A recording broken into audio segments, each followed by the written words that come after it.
సైదాబాద్ మాతా మైదానంలోని శ్రీ విజయదుర్గ మాతా అమ్మవారి బోనాల జాతర ఉత్సవాలు వైభవంగా నిర్వహించారు. భక్తులు పెద్ద ఎత్తున అమ్మవారి దేవాలయాలకు తరలివచ్చి బోనాలు సమర్పించారు. జీవన జ్యోతి సంఘం వారు శివసత్తు పూడకాలు, పోతురాజుల విన్యాసాలతో పాటు అమ్మవార్లకు ఆకర్షణీయమైన బోనాలు సమర్పించారు. మాతృశ్రీ కాలనీలోని శ్రీ రేణుకా ఎల్లమ్మ ఆలయం, విష్ణునగర్లోని నల్లపోచమ్మ ఆలయాలు భక్తులతో కిటకిటలాడాయి.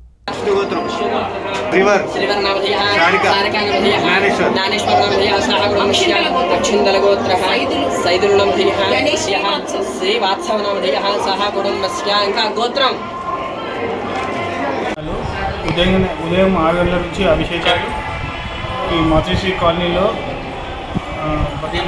రేణుకెళ్ళమ్మ గుడిలో అఖిల సంఖ్యలో పాల్గొని బోనాలు సమర్పిస్తున్నారు. భక్తులందరూ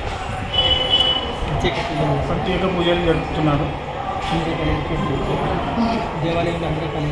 దేవాలయం అన్ని ఏర్పాట్లు ఉపదీప నైవేద్యాలు ఏర్పాట్లలో మహిళా భక్తులు బోనాలు తీసుకొని రావడం అయింది. మళ్ళీ అందరూ ఉడి బియ్యం పోతారు. అమ్మవారికి అలంకరణ బాగా జరిగింది. ఈసారి అమ్మవారికి బోనాల సందర్భంగా అమ్మవారికి అలంకరణ చేసి పూజలు అభిషేకాలు జరగడం జరిగింది. ఈరోజు పొద్దున్న నుంచి భక్తులకు తండోపతరాలకు వచ్చి అమ్మవారి భక్తులు కృపాగాలని మనవి. ఇట్లు బోనాలకు సైదాబాద్ వాసులందరూ చల్లగా ఉండాలని, అమ్మవారి దయతో మంచిగా ఉండాలని కోరుకుంటున్నారు. ప్రాచీన దేవాలయమైన శ్రీ విజయదుర్గ మాత ఆలయంలో ప్రతి సంవత్సరం బోనాలు ఈ సైదాబాద్ పురవీధులంతా బస్సి ఇదే ముఖ్య దేవాలయంగా మా చిన్నతనం నుంచి ఇక్కడ బోనాలు జరుపుతున్నాం.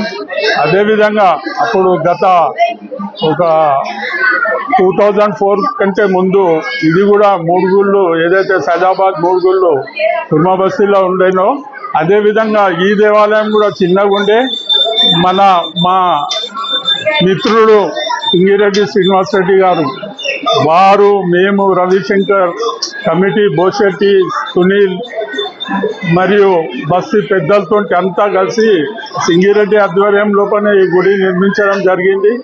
అదేవిధంగా ఈనాటికి కూడా దేవాలయం లోపల డైలీ దీపారాధన నైవేద్యాలు కూడా గుడి తరఫులోనే చేస్తున్నారు.